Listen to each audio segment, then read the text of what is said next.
Ya, Andi Aswan, selamat sore Bang Andi. Sore Audrey.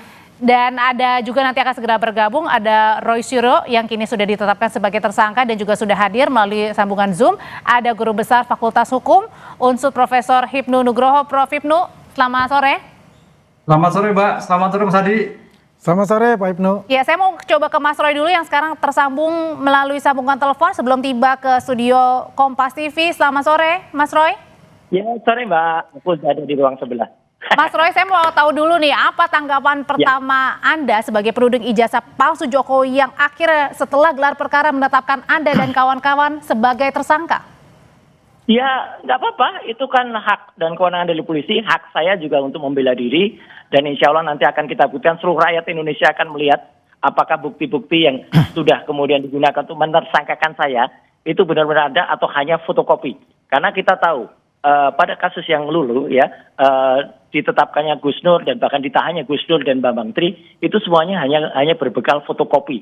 Lah ini kan dahsyat. Apakah di era dulu 2 orang kemudian dipidana ya di era Jokowi, apakah sekarang di era Prabowo ya 8 orang akan kemudian dipenjara hanya gara-gara fotokopi dari ijazah Jokowi? Saya tetap yakin ya, nanti dia tidak akan menunjukkan ijazahnya di sidang karena berkali-kali ada sidang ya, dia tidak pernah dan mangkir gitu aja, bahkan bohong ya, berkali-kali dia bohong juga. Jokowi itu apa? Berarti ya sampai sekarang Anda masih setelah ditetapkan sebagai tersangka Anda masih yakin bahwa ijazah Pak Jokowi tidak asli?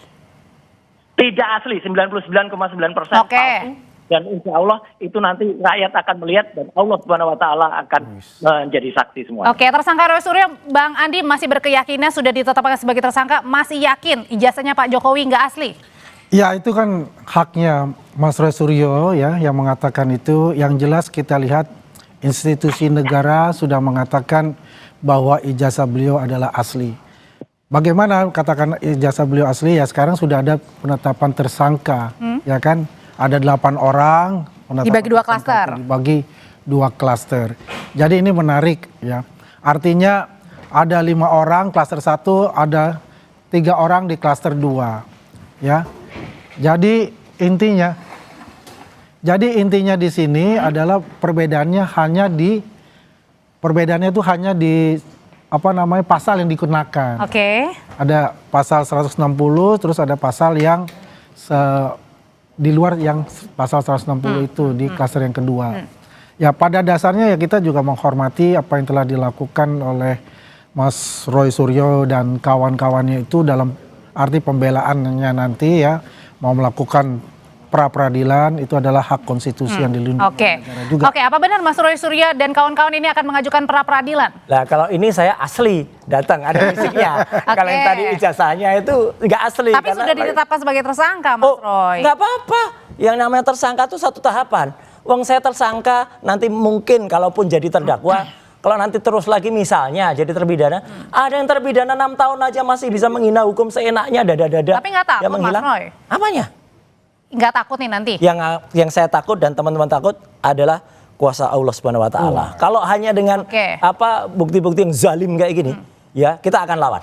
Lawan termasuk dengan mengajukan pra-peradilan? Ya, itu nanti antara salah satu apakah kita mau praper atau tidak, tunggu tanggal mainnya. Kenapa harus ada? Apakah dengan pra-peradilan menunjukkan bahwa kemudian juga Anda takut? Oh, enggak juga. Jadi yang namanya praper itu hak. Apakah nanti praper? Apakah nanti misalnya ada upaya lain? Misalnya ada. Terus kemudian nanti tiba-tiba ternyata ditemukan kebohongan yang dilakukan oleh UGM misalnya. Ya, misalnya KKN-nya itu ternyata bukan Jokowi yang ada di desa KKN. Saya sudah menemukan siapa itu orang kehutanan yang ada di KKN. Ya, nah itu nanti akan kita bongkar semua. Rakyat akan menjadi saksi, Pak Andre dan juga Bang Aswan. Masih terus melawan nih Bang Andi. Masih terus melawan kubunya. Ya kalau tidak ada perlawanan itu bukan Roy Suryo. Itu ciri-ciri khas beliau ya. Kita hargailah apa yang dilakukan oleh Mas Roy Suryo itu. Itu udah hak konstitusi beliau. Dengan keyakinan kita itu terhadap apa yang dikatakan oleh semua institusi negara termasuk penerbit ijazah itu adalah UGM mengatakan itu sudah final. Itu artinya ijazahnya beliau asli dan beliau hadir berkuliah karena banyak sekali mungkin lebih dari 100 barang bukti ketika beliau baru masuk sampai beliau selesai dalam studinya dan di wisuda, yang kemungkinan tidak ada satu barang aja yaitu karcis bisnya waktu dia kuliah. Oke, Tapi dan barang buktinya nggak cocok semua. Katanya sarjana, barang buktinya sarjana muda. Biaya pembiayaan semesternya hanya sampai semester 2. KKN-nya tidak cocok waktunya. Itu kan bisa Iya, tapi kan dilihat dari UGM, kan UGM sudah mengatakan kita punya nih dari 1 sampai akhir, nanti UGM dibuka kalau oknum di pengadilan. Nggak apa-apa buka. Kalau gitu, ijazahnya ada nggak di pengadilan? Oke, kalau gitu saya mau nanya ke Prof. Hipnu. Prof. Hipnu, sebenarnya di mana sih unsur pidananya?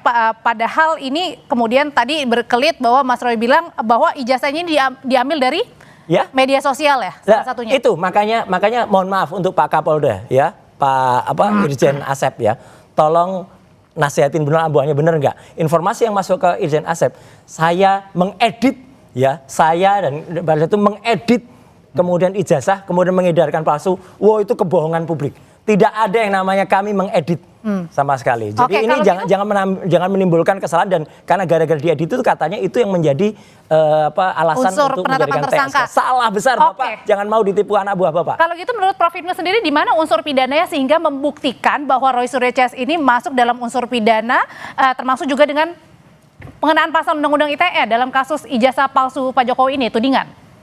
Ya, gini Mbak. Ini yang menarik. Jadi pertama kan 310, 311 dalam KUHP. 310 itu sebagai pencemaran nama baik. Pencemaran nama baik itu bersifat subjektif terhadap pengadu, yaitu Pak Jokowi, terhadap ucapan-ucapan, tindakan-tindakan yang merasa diri Pak Jokowi menjadi tercemar. Itu yang potensi kayaknya agak sulit untuk terbantahkan. Yang agak menarik adalah yang 311. 311 ini adalah sebagai fitnah, tuduhan bahwa apa yang dilakukan itu adalah fitnah palsu. Nah, oleh karena itu sebagai cara yang terbaik 311 ini tidak hanya pencemaran tapi juga bagaimana membuktikan kepalsuan tadi. Walaupun di sini besok itu bukan tentang delik pemalsuan, tapi karena 311 itu adalah sebagai fitnah yang terkait dengan dugaan tindak pidana pemalsuan, itu harus dibuktikan. Oleh karena itu mau tidak mau yang menarik besok dalam suatu peradilan ini, mau tidak mau dalam 311 ini selain pencemaran baik adalah tentang pembuktian kepalsuan tentang ijazah dugaan tadi. Ini yang menarik. Jadi kalau biasa kasus-kasus biasa kan terkait dengan pemalsuan 362. Ini enggak 311 tapi diikuti dengan suatu pembuktian delik pemalsuan tadi. Jadi di sini yang menarik. Jadi di sini Prof, yang akan menarik adalah justru terjadi perang dalam sidang ini ya, saling membuktikan.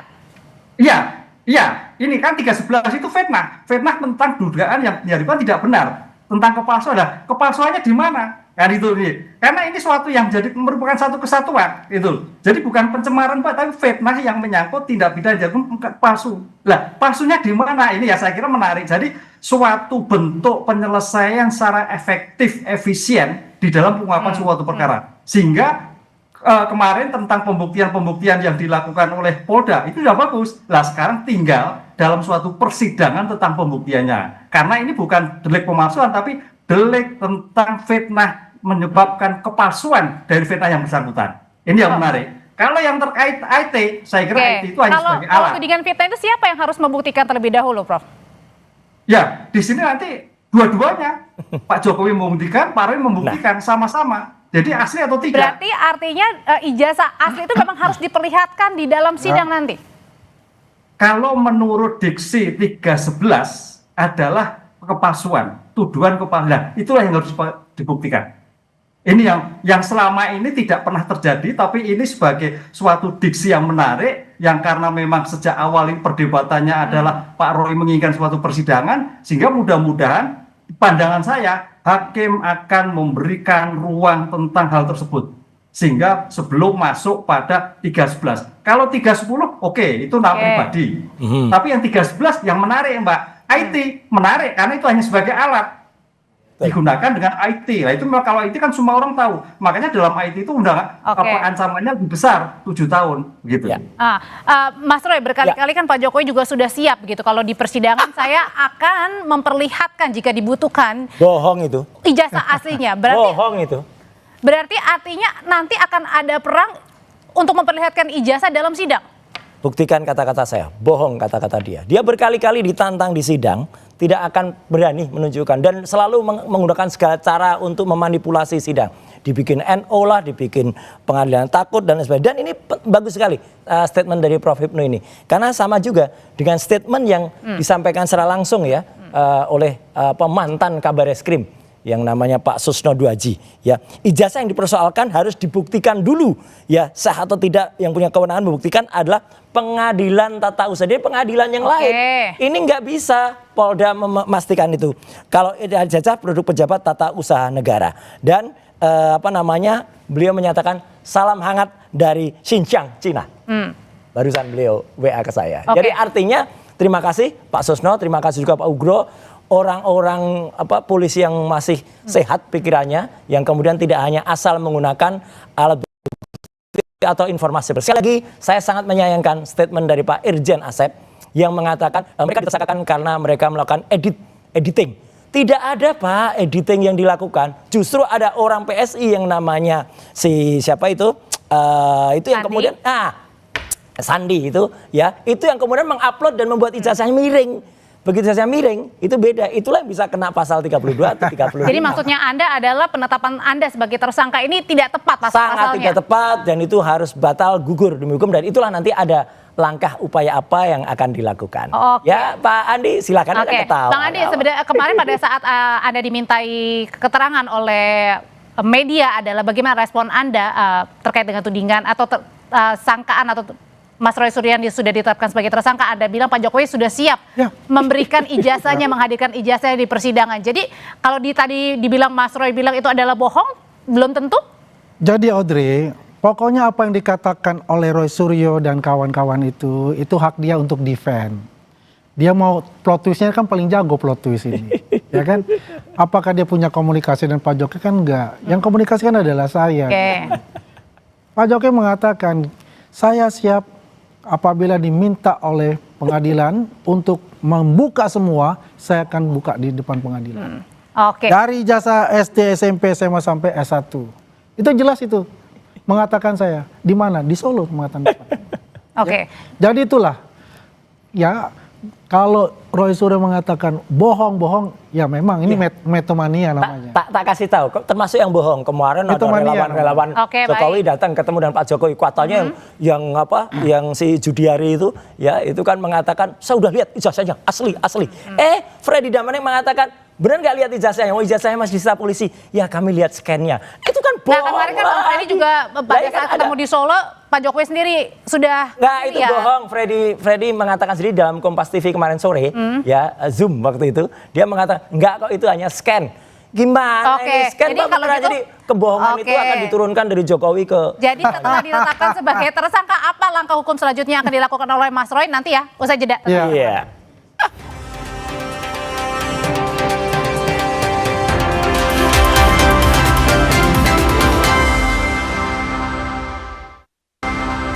Kembali lagi di Kompas Petang, Saudara Prof. Hipnu, saya mau ke Prof. Hipnu dulu.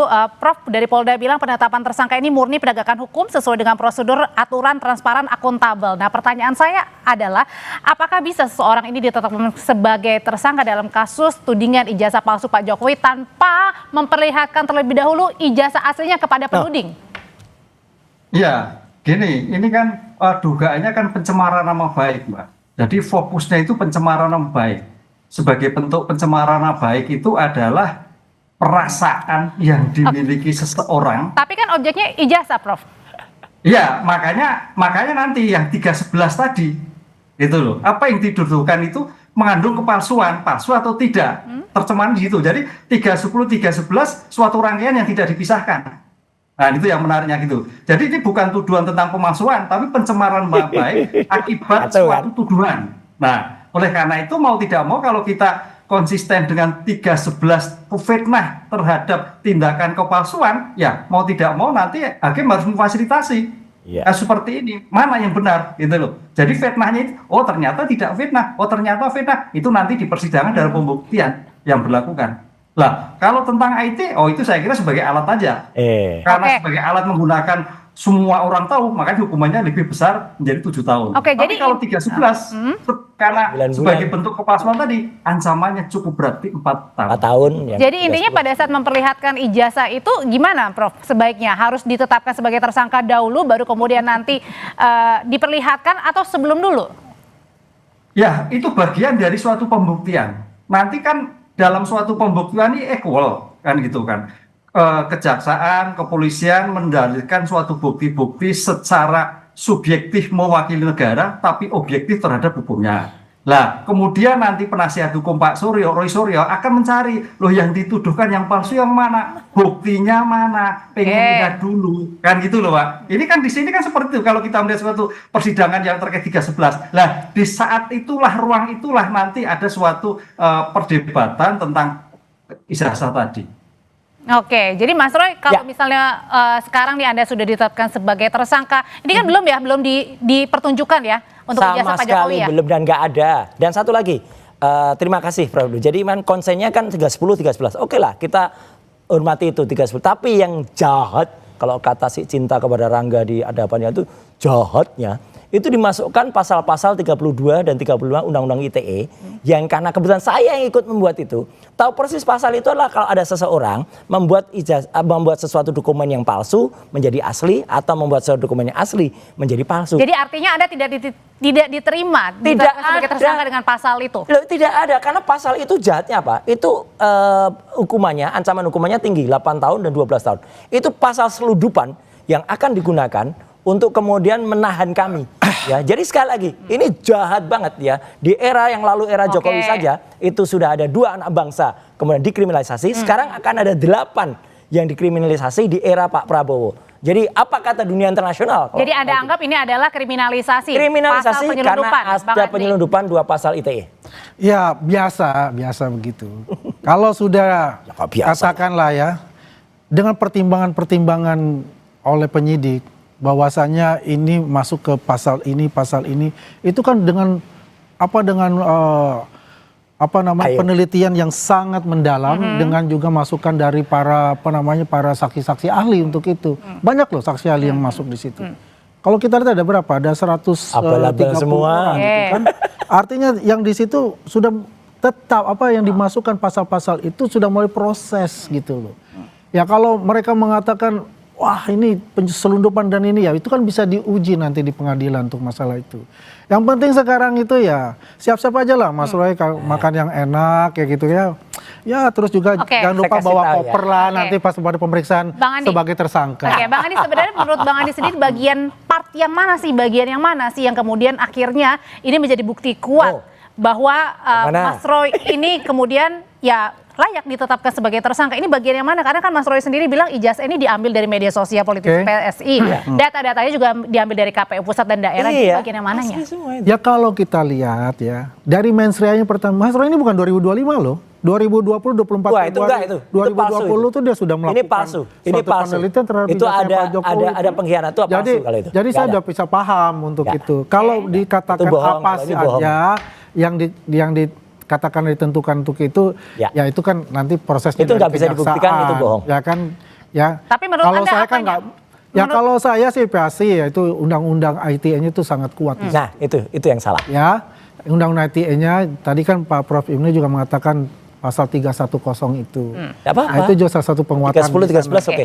Jadi yang intinya adalah ya itu saya tadi saya bilang ya udah tarung aja tuh nanti di pengadilan. Tarung tapi tidak boleh Ya kan? dikriminalisasi kalau pakai Nah ini kan 325. selalu mengatakan begitu, Iya. ada setiap Ini yang sudah di kriminalisasi lah. status tersangka kriminalisasi, ada kriminalisasi. Pasal penyelundupan Selalu katanya. pasal Tersangka penyelundupan. nggak apa-apa. Selalu dikatakan seperti tapi tidak itu. dikriminalisasi. Gini, seorang yang negarawan itu contohnya Yusuf Kala. Yusuf Kala jelas-jelas dihina sehina-hinanya oleh orang namanya Silprester waktu itu. Itu jelas ada rekamannya. Nah, ini tapi udah, Pak Yusuf Kala lewat, ini udah nggak menggunakan masuk. pasal Oke. 310 saja. Bang Andi. Nah, dan orangnya sudah terpidana. ini udah luar dari Terpidana, konteks ini jelas ya. itu udah Itu inkrah. luar dari konteks Itu lah. enggak konteks, itu contoh Di luar orang dari negarawan konteks ya. Dan pengecut Jadi yang kita Jokowi. fokusnya ini Negarawan ini adalah sudah Yusuf Kala. tersangka Mas Jelas. Roy. Dan kapan akan bagaimana? ditahan? Nah, Nah, itu jadi tahu. begini, Itu yang ngaco itu. tersangka nanti kan ada Ya. lagi surat untuk diperiksa sebagai tersangka. Disitulah penyidik bisa menentukan apakah pasal yang mana yang mau dipakai dan pasal berlapis apa yang dipakai gitu kan. Negarawan Saya atau yakin tidak, ya. tergantung pelapornya. Mungkin ini Bentar, Mas Roy. ini keyakinan saya. Keyakinannya apa? Ya itu jangan lupa bawa koper nanti jadi nggak Oh bisa iya. Oke, keluar. jadi menurut Anda adalah Nanti pemeriksaan bisa Pak pertama Andi langsung Asman ditahan? atau masuk koper mana? Oke, kalau Prof Ibnu sendiri ini kan salah satunya adalah undang-undang pasal yang dikenakan adalah terkait dengan undang-undang ITE, ancamannya di atas 5 tahun penjara. Menurut Anda apakah dalam pemeriksaan pertama langsung ditahan atau sekarang ditahan sebelum pemeriksaan? Ya, penahanan itu adalah tidak wajib ya. Oh. Karena kalau kita lihat dalam suatu penahanan itu harus ada syarat objektif. Bukannya di syarat atas 5 subjektif. tahun ini salah satunya? Wah. Betul. Pengenaan pasal. Syarat objektif terhadap semua tindak pidana yang diancam 5 tahun penyidik, penuntut umum, hakim Bisa. dapat. Nah, dapat. Kalimatnya dapat. Dapat, jadi bisa ya, bisa aja. Syarat objektif. Syarat subjektif adalah adanya kekhawatiran melarikan diri, menghilangkan barang bukti, dan sebagainya. Nah pertanyaannya, Polda khawatir atau tidak? Polda sudah cukup atau tidak? Lah, ini yang terjadi di dalam suatu upaya paksa penahanan. Jadi upaya penahanan itu subjektivitas Berarti tentang opsional ya, Polda. Prof ya? Bisa iya atau enggak gitu ya? Nah, Iya, bisa iya, bisa iya atau bisa tidak. Karena kekhawatiran melarikan diri, kekhawatiran menghilangkan barang bukti, dan dapat. Diksinya dalam konteks hukum adalah dapat, Oke. tidak wajib. Jadi tergantung Itu. pada Polda Metro dilakukan upaya Oke. paksa atau tidak. dengerin tuh kata Opsional. termul. Ya, Bang tapi Andi, boleh gini iya, loh, boleh enggak? Mas Roy itu kan ada visa Australia 3 tahun. Lah, sama visa Amerika saya juga ada. Maksudnya Iya kan? dikhawatirkan. Gimana? Oh ya Nah, bisa saja ntar dia Visa saya Australia berangkat, ada. saya ke Mau Australia lihat visa Schengen gitu. juga ada, Ya kan? nggak ada masalah. Oh, iya. Mas Roy nggak akan Jadi gini kemana-mana lah. kan? Ngapain Nggak kemana-mana? kemana-mana. Saya kemana-mana kemarin itu ke Australia katanya, itu melarikan diri. Enggak, saya pulang membawa bukti. Itu yang dikhawatirkan karena bukti bahwa Gibran Walah. adalah tidak sekolah. Saya sudah Oke, lihat, kita kembali ke saya Mas sudah lagi. lihat Iya. sertifikat yang Mana dibawa. omong-omong. Mana Itu ini bohong lagi? sertifikat Inggris. Ini bohong lagi nih. Jadi Oke. intinya Ini ya, bohong kalau lagi saya nih. Pak Hipnu Aduh, itu mungkin ya, bohong lah. persepsi Pak Hipnu ya. Iya, iya, iya. Selama ini kalau kita ketahui, yang di atas 5 tahun itu selalu ditahan. Kan begitu Kacau. ya. Enggak. Kalau Sama Pak sekali. Hipnu bilang ini dapat ya. Ya mungkin dapatnya Pak Hipnu itu 80% gitu loh. Jadi Anda yakin bahwa nanti Saya akan punya langsung segera keyakinan. ditahan? Saya Yang di atas 5 tahun itu yang pasal 32, 35. Kalau itu tidak punya sah keyakinan diterapkan, untuk itu. karena tidak ada dokumen elektronik yang saya edit, ya, Oke. ya udah pasal itu gugur. Oke. 32, 35 Ya. harusnya nggak dikenakan. Ya kan nanti kan diperiksa lagi. Iya. Oke. Anda bisa Nggak ada. dibuktikan nanti Mas Roy. diperiksa Makanya kita sebagai buktikan. Berarti Gimana artinya saksi, sambil menunggu pemeriksaan, saya nggak tahu nih, udah dapat jadwal pemeriksaan pertama belum? Nanti kita tunggu, saya juga Masih nunggu ya? Iya. Akan mengajukan pra peradilan langsung atau nunggu aja nih? Harus Nunggu itu dulu, aja. nggak boleh, bukan yang pra peradilan. Oke. Sebelum itu tuh masuk di Iya. P21, udah P21 baru. Dan nanti saya yakin kalau misalnya tadi dikatakan itu jaksa penelitinya akan bingung nanti, akan P19, P21 kayak Jokowi dan Pak Kasmujo dulu bolak balik karena sama sekali nggak kuat. Dan kalau dilihat BAP-nya patah semua. Yang dituduhkan ke saya itu kegiatan tanggal 26 Maret. Saya nggak ada di situ. 22 Januari nggak ada di situ. Oke. Jokowi laporan tanggal 30 April. Setelah itu bukti-buktinya setelah 30 April. Misalnya Mbak Menteri Jadi- melaporkan, saya dianiaya tanggal 1 Mei. Tapi yang dilaporkan adalah 10 Mei. Oke. 12-nya itu Mas kan Roy, bohong jadi semua. bentuk perlawanan Anda dan kawan-kawan sesudah ditetapkan sebagai tersangka adalah Adalah kita lihat nanti apa yang lain dan itu akan saya ceritakan ke Kompas TV. Pokoknya pra-peradilan? apa? Pra-peradilan nggak? Tunggu saja tanggal mainnya. Apakah ada pra peradilan atau pasca peradilan? Nah, Oke, enggak lah, ini kalau gitu ini sih- joke aja sih. Oke, kalau gitu singkat aja Prof. Ini untuk pengajuan misalnya kalau ada pengajuan pra peradilan, apakah kemudian tadi ya harus melalui pemeriksaan perdana dulu atau ya sudah ajukan saja pra peradilan Bisa. sebagai tersangka? Iya, pra peradilan itu kontrol ya, kontrol yang dilakukan terhadap penegak hukum terhadap upaya paksa. Apa itu upaya paksa? Terhadap penangkapan, penahanan, penghentian penyidikan, penghentian penuntutan, penetapan tersangka lainnya, penggeledahan maupun penyitaan. Nah, tampaknya kalau nanti Pak Roy Suryo itu adalah tentang penetapan tersangka. Terhadap penetapan tersangka itu bukti apa? Bagaimana cara memperolehnya? Lah itu yang nanti, karena ini sebagai syarat formal, Pak. Tapi belum masuk materi loh ya. Betul. Belum masuk materi. Betul, Pak. Bagaimana Polda Metro memperoleh bukti? Bagaimana Polda Baik. Metro sudah melakukan pemeriksaan saksi atau belum? Oke. Apakah Mas Roy Suryo sudah diperiksa atau belum? Lah itu yang materi-materi itu yang terkait dengan pra peradilan. Jadi belum belum masuk materi, tapi bagaimana menetapkannya begitu, Mbak. Oke, Itu terima yang kasih. kedisiplinan, Mbak. Prof Hipnu untuk Makasih, pandangannya. Prof. Terima kasih Mas Roy, Bang Andi terima kasih. Terima kasih, Makasih, Audrey. Kang Adiasa. Terima kasih. Ya.